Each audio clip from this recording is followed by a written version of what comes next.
खुशी हूँ सर। मैं एक बुक लेकर यहाँ तक आई थी, यहाँ आने के बाद भी मुझे ठुकरा दिया गया सर। तो मैं जी रात को 10 बजे रात को मुझे आश्रम से बाहर निकाल दिया गया। बोला कि तुम्हारे जैसे लोगों के लिए नहीं है, वीआईपी लोगों के लिए है। पुलिस में जाके कंप्लेंट किया है, क्योंकि मैं 2 दिन बाद प्रश्न उत्तरी में गई। उन्होंने फर्स्ट डे प्रश्न उत्तरी। मित्रों, जय बागेश्वर सरकार की, जय सन्यासी बाबा की।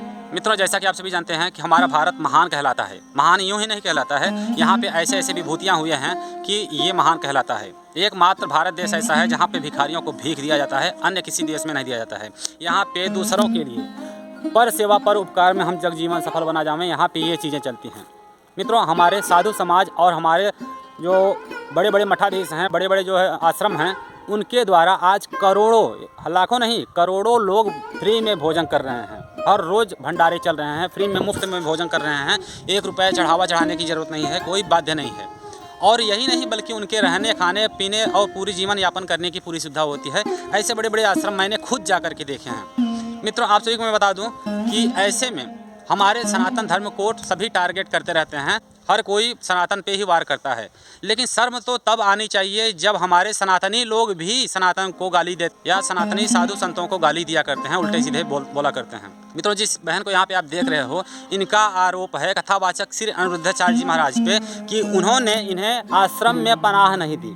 मित्रों, इसलिए इस महिला ने उनके ऊपर FIR दर्ज करा दिया। भाई, ये कौन सी बात है कि आप मुझे शरण ना दो, आप मुझे कोई चीज़ ना दो तो मैं आपके ऊपर FIR कर दूंगा कि आपने क्यों नहीं दिया, आपने मुझे शरण क्यों नहीं दिया, आपने मुझे पनाह क्यों नहीं दिया, इसलिए मैं आपके ऊपर जो है कंप्लेन कर देती हूँ पुलिस में। ये कौन सी बात है? मैं आप सभी को बताना चाहूँगा इनकी कथा क्या है। इनके दरअसल पति भी नहीं हैं, और पति थे शायद, उनको मार दिया गया। अपनी जो भी बातें हैं वो बता रही हैं। तो इनकी सास नहीं है, इनके आगे पीछे कोई नहीं है, मतलब समझ लीजिए।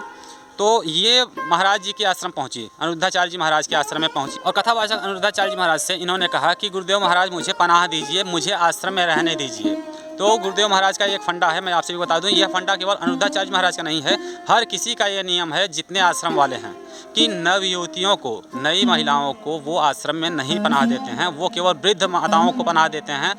मर्दों को तो किसी भी उम्र में रख सकते हैं, लेकिन माताओं को सिर्फ वृद्ध माताओं को ही रखा करते हैं, या फिर अपाहिज जो औरतें हैं जो काम नहीं कर सकती हैं, ऐसे महिलाओं को वो अपने आश्रम में पनाह देते हैं।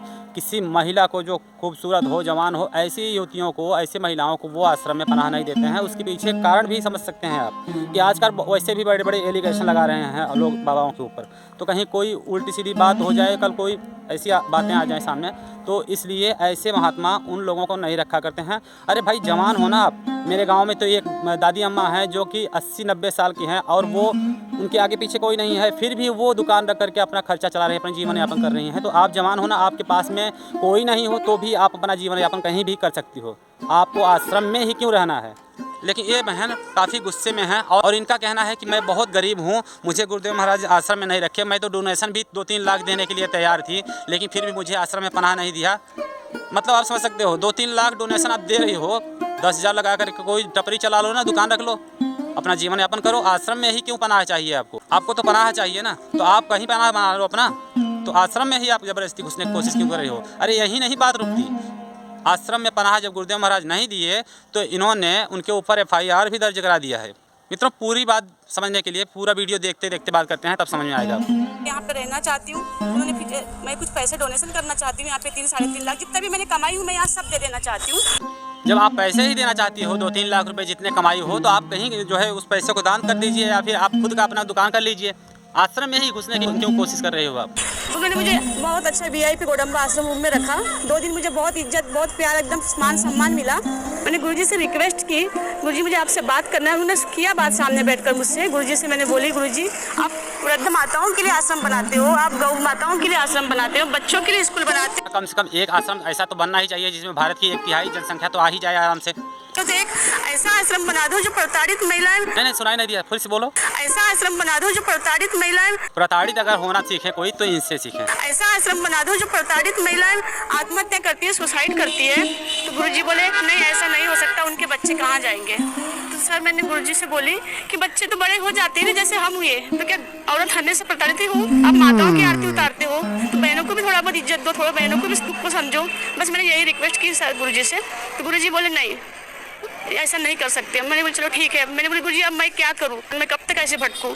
महोदय ने इनसे पूछा कि अभी मुझे पता चला कि आप सुसाइड करने वाली थी, इनको काफ़ी हर्ट हुआ, तो इन्होंने क्या कहा थोड़ा सा सुन लीजिए। अभी आपने मुझे बताया था कि आप सुसाइड करने वाले थे, तो क्या कारण था? ऐसा कोई बड़ा मैटर तो नहीं है जो मुझे आधी रात को 10 बजे रात को क्या कहा? आधी रात 10 बजे की आधी रात 10 बजे रात को 10 बजे आधी रात को 10 बजे रात को चलिए कोई भी हो। मुझे आश्रम से बाहर निकाल दिया गया। बोला कि तुम्हारे जैसे लोगों के लिए नहीं है, वीआईपी लोगों के लिए है। वीआईपी लोगों के लिए नहीं कहा था, वृद्ध लोगों के लिए कहा था। मैंने बोले इतनी रात को कहाँ जाऊंगी, मैं कैसे भी कर्जा करके किसी से मांग कर पैसे दे दूंगी, अभी मैं लेकर नहीं आई हूँ, बट मुझे रखो अभी रात में एक रूम ऐसा रखो जहाँ पर हम जैसे पीड़ित महिलाएं रहे। कम से कम भी रख सकते हो, छोटा से छोटा भी रूम रख सकते हो सर, ऐसा मैंने उनसे रिक्वेस्ट की पर उन्होंने नहीं सुने। बोले तुम यहाँ से निकल जाते। सर मुझे अपमानित किया गया, मेरे आत्मा में इतनी ठेस पहुंची कि मैं यहाँ से अब जाना ही नहीं चाहती। कथा तो आपने बता दिया, तो इसमें बहुत ज़्यादा अपमान तो लगने वाली बात तो नहीं आई सामने। इतना ज़्यादा अपमानित कैसे आप हो गई? जब तक अब मुझे बाकी बाबा से तो भरोसा ही उठ गया सर। मैं गुरुजी को बहुत मानती थी, वो तो अच्छा हो कि उनसे मैंने दीक्षा नहीं ली थी। दीक्षा ले भी कैसे सकती हो? दीक्षा लेने वाले ऐसे थोड़ी ना होते हैं, ऐसे लोगों को दीक्षा दी ही नहीं जाती है। ऐसी हूँ सर, मैं एक दुख लेकर यहाँ तक आई थी, यहाँ आने के बाद भी मुझे ठुकरा दिया गया सर। तो मैं इन सारी बातों से हैरान होकर के, परेशान होकर के, हर्ट होकर के आप पुलिस के पास नहीं चली गई? पुलिस में जाके कंप्लेंट किया है, क्योंकि मैं 2-3 बार प्रश्न उत्तरी में गई। उन्होंने फर्स्ट डे प्रश्न उत्तरी बंद कर दिए, मुझे बात नहीं करने दिए गुरुजी से। दूसरे दिन जब मैं स्टेज पे गई तो मुझे तो माइक दिया ही नहीं गया। तीसरे दिन मैं सुबह आश्रम में गई, गुरुजी से बात करना है बोली, फिर भी मुझे नहीं, फिर मैं लास्ट में मजबूर में मुझे कंप्लेंट करना पड़ा। बहुत सही, बजाओ ताली। क्योंकि सर मुझे बहुत दर्द हुआ है इस बात का कि मुझे उतनी रात को क्यों नहीं। सर मैं इतनी परेशान हूँ सर, मैंने कंप्लेंट की हूँ। मैं 2 दिन से मैं वेट कर रही हूँ कि पुलिस मुझे बुलाएगी, मैं जाऊँगी, कुछ होगा। सर मैं मंदिर में हूँ सर, ना मेरे पास खाने को है भी कुछ नहीं सर। मैं खाने को नहीं है? आपके पास खाने को नहीं है तो आप 3 लाख डोनेशन दे करके गुरुदेव महाराज के पास में क्यों रहने गई थी आश्रम में? कैसे कैसे लोग हैं? इतनी परेशान हूँ सर, मैंने कंप्लेंट की हूँ। मैं 2 दिन से मैं वेट कर रही हूँ कि पुलिस मुझे बुलाएगी, मैं जाऊँगी, कुछ होगा। सर मैं मंदिर में हूँ सर, ना मेरे पास खाने को है भी कुछ नहीं सर। मैं मजबूरी में रुकी हूँ। हाय हाय, बेचारी के ऊपर कितना दया आ रहा है। इसको देखने के बाद में हर किसी का दिल पसीज जाएगा, पत्थर भी पिघल करके पानी बन जाएगा, क्योंकि इनके पास खाने को पैसा नहीं है। लेकिन 3 लाख डोनेशन देने के लिए श्री अनिरुद्धाचार्य जी महाराज के पास में पहुंच गई थी कि उन्हें ये आश्रम में रख लें। और तो और ये पुलिस का भी इंतजार कर रही हैं, काफ़ी परेशान है कि पुलिस उनको गिरफ्तार क्यों नहीं की अभी तक।